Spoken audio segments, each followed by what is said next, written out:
Bilang pasasalamat sa aking mahal na paaralang elementarya ng Castaños, ay taimtim akong nangangako na palagi kong iingatan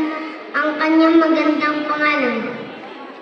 at magiging matapat sa kanyang mga simulain at tradisyon sa pamamagitan ng pagwawasto ng saking sarili bilang isang mamamayang Pilipino na magiging dangal ng aking lahi at ipapagmalaki ng aking bansa. Sisikapin ko gumawa ng anumang